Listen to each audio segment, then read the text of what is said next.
Hey YouTube, if you're watching this video, I'm assuming you want to learn how to get these annoying lights to shut off. This is a 2007 Chevy. You can see that the amber ABS light is on, as well as the traction control light is on, and it says service traction control, service Stabiltrack. I went ahead and pulled the codes from the ABS, and if you can read that, we got a right rear wheel speed sensor circuit code. So I'm going to show you how to take care of this. So the code that you saw on the scanner was for right rear wheel speed sensor. The speed sensor on this particular vehicle is part of the hub, part of the bearing assembly. I've got the new one right here. Some of the newer GMs don't come with the sensor. This particular one did.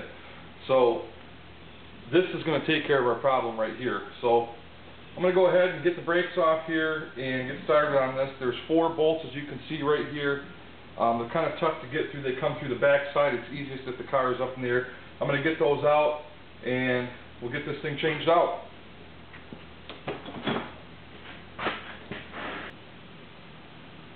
This is just a quick view from underneath the car on the back side of the hub. You can see there's one of the bolts right there. The other one's up there, and right there, and then the one that's way up there, we'll get that one from the top. But there's no real easy way for me to film while I'm pulling these out. I think it's pretty self-explanatory. I'm going to pull these 3 bolts out, and then I'll get the top one when I'm doing the brake caliper. I pulled all the bolts out of the back, the 4 bolts. I should mention that they're 13mm bolt heads. All 4 of them are the same length, so you don't have to worry about screwing them up. The next thing I'm going to take off is the whole caliper bracket with the caliper. I'm not servicing the brakes, so I don't have to take the caliper off the bracket itself. I'll just pull the bracket right off and leave everything together. I'm going to pry the piston back just enough to give me enough room to put it back on when we're putting it back together.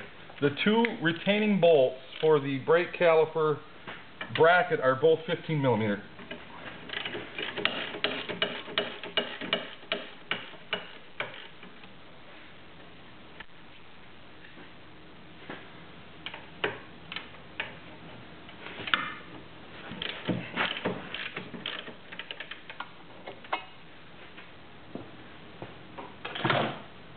The shock is in the way on this one, so you can't get an air tool in there. And you don't want to spin it out too far with your ratchet, because you'll get your ratchet trapped as the bolt extends. It'll pinch it between the shock and the bolt itself.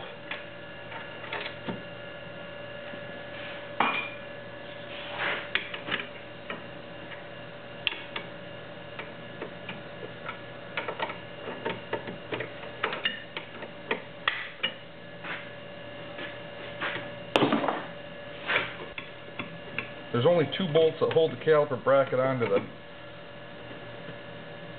the knuckle here, so we'll pull these out and we'll put the caliper out of the way. Okay. Alright. We got what looks like a 30mm holding the rotor on.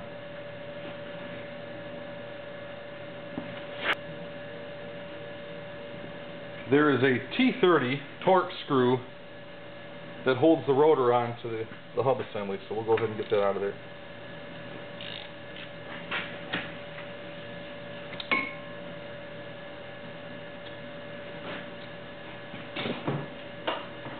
Give the little rotor a little love to that. Oh, I don't even have to. Look at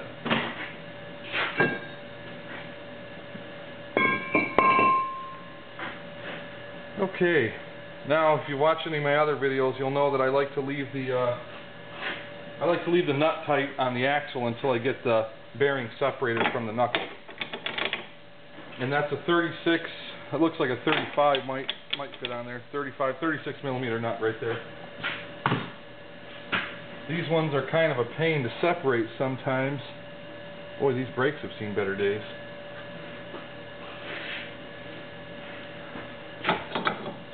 So I plan on using a slide hammer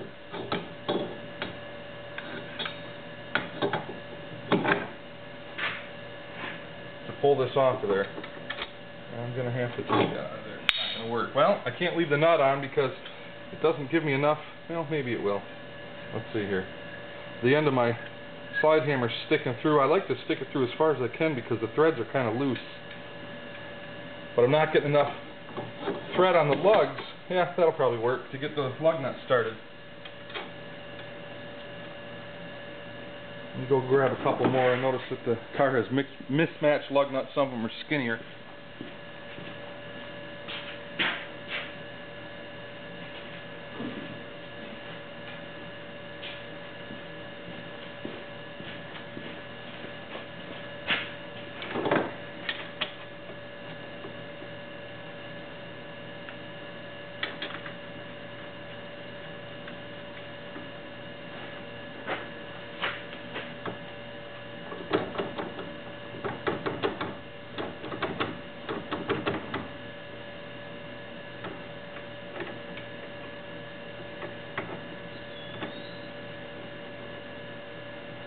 This is a part of the job. If you're wearing a sweatshirt, take it off, because you won't need it in a few minutes, because this doesn't come out easy.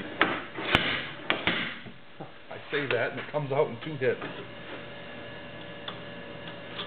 Awesome. I'm telling you, there's been times where I have wailed on these things until I didn't think I couldn't swing it anymore, and I thought there's just nothing that's going to pull that thing out of there, and then you walk away from it, and then it comes out the next time you're up there. Alright, let's pull the hammer off here.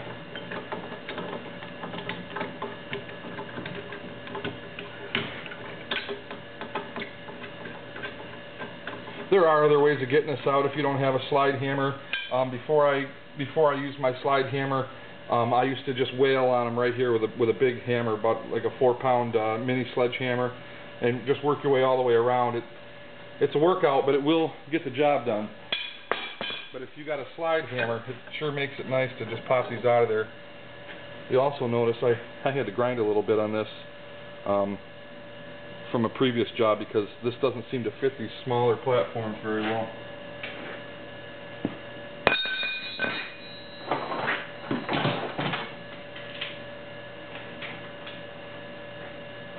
Okay, I'm going to pull the nut off there now because we don't want to pull this too hard to separate the axle.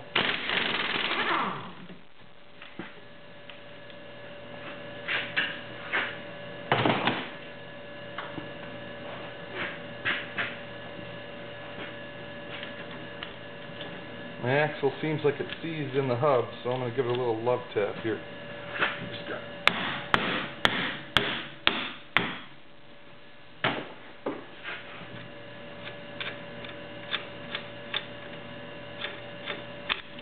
Alright.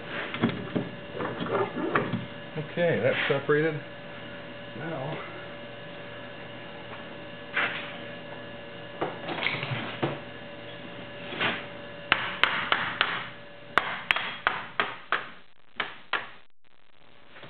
before I get too far ahead of myself, there's one electrical connector on this right here. I should have taken that off already, but I forgot. So just pull back on that tab, and that pulls right out.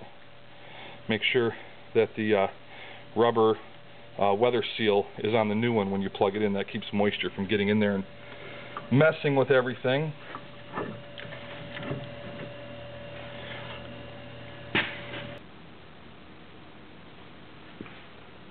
The problem now is that the hub is stuck in the backing plate, so I'm going to pull this right off of here. Maybe. Watch your toes. I'm going to hold this, and I'm going to just tap on the bearing. I wouldn't do this on a good bearing, but since this bearing's no good, we don't need to save it. So, one tap. Boy, that came out easier than I thought it was going to be. Now on the wire there's a rubber grommet. You'll find that on the new one there's also a rubber grommet. You want to make sure that you install that to keep the weather out. Not that it matters, because it looks like... Did you hear that? Something just got delivered. That's my eBay notification.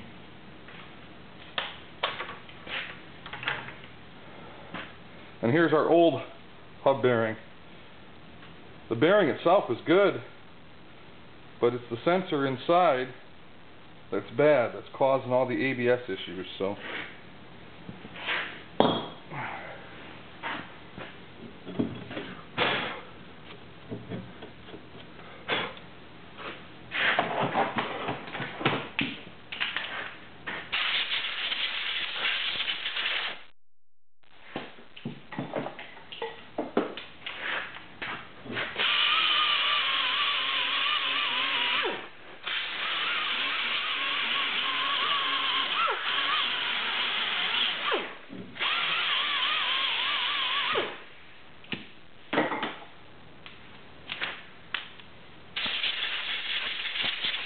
Good idea to clean the corrosion off the mounting surface, because the corrosion could cause the new hub assembly not to sit flat and true on there, which would obviously affect your alignment, tire wear, everything else, life of the bearing.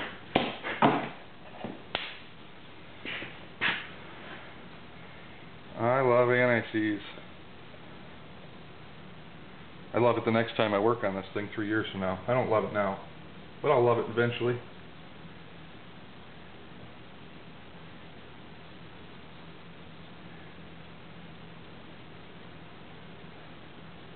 Take the 2 minutes to throw a little anti-seize on there, and you'll be thanking yourself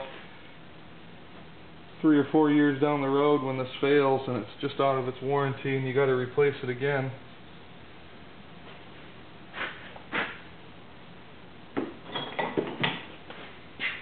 Okay, you'll see the rubber seal on here. The rubber boot, I guess it's more of a boot, kind of a weather seal. I don't think it's very effective though. Of course, there's rust holes all the way throughout the splash shield anyway, so we'll put it in there just the same.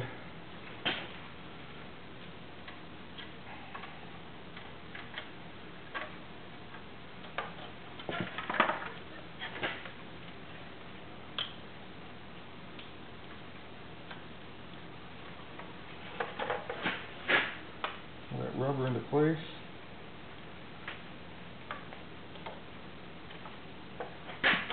Okay. Set the new bearing in there. I'm going to line up the holes.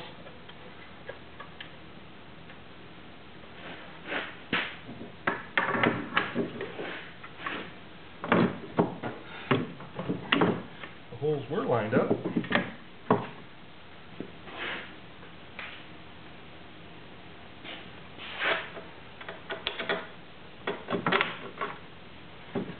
let's do this.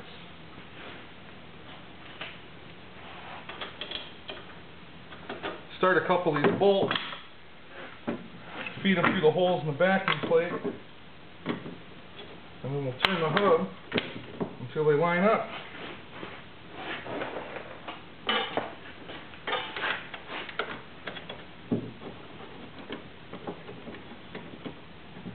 Always start them by hand. Don't start them with an air ratchet or an impact gun, because you're going to strip them out.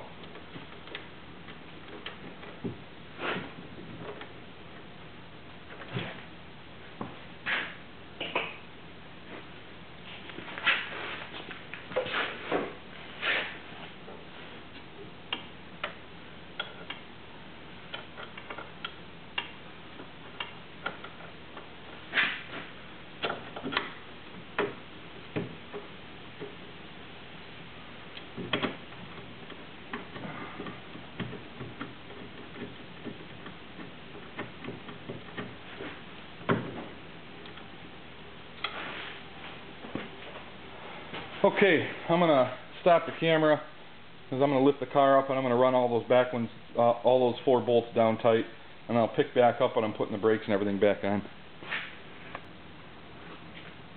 I ran all the bolts down from the back side, and if anybody's doing this job and they're having a tough time getting that, it'd be the driver's lower bolt in. This is what I used, a long extension. Well, it's actually a wobble extension, but it doesn't have to be. But a long extension with a universal with the socket on the end. You can come in from in front of the spring and sneak right in beside the shock mount and get at that bolt. It's kind of a bugger to get at, but it's in there. Just let it down. So let's go ahead and put the axle nut on. Then we're going to run that down to factory spec, not with our impact gun, because that is not the way to do it.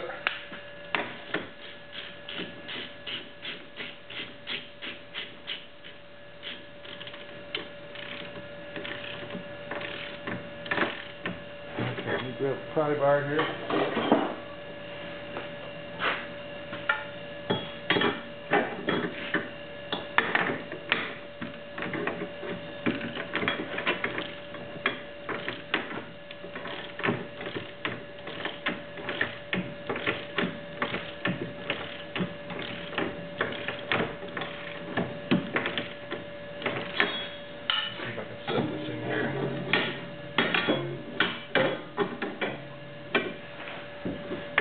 Not quite long enough.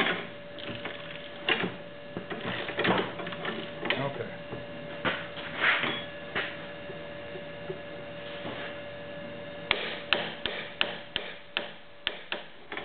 Okay, it's torqued. I'm going to put the brakes back on it. Make sure you, if you do have this screw on your rotor, make sure you line the rotor up.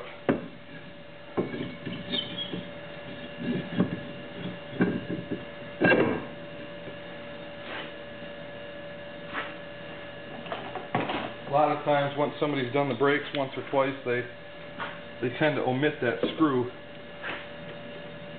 It's certainly not necessary by any means. It's more of a convenience thing for when you're putting the brakes back. It holds the caliper, the rotor on there solid.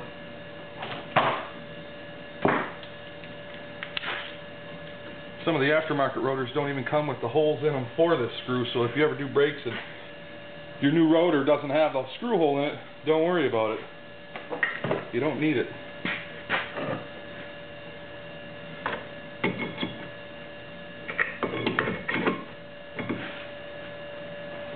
Two bolts, 15mm bolt heads for the brake caliper.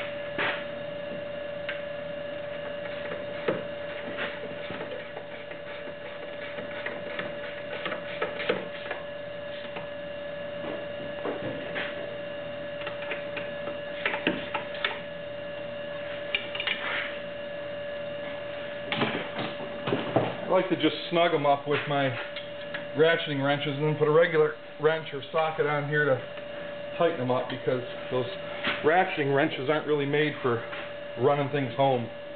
Okay, aside from putting the tire on, there's one thing left, and that is the electrical connector right here. And we'll make sure that the new one's got the rubber insulator on there, and we'll plug it in.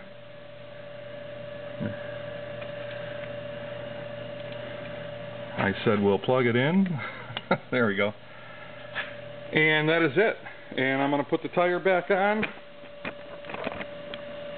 I'll put the tire back on. We'll get back in the car with the scan tool and we'll take it for a test drive.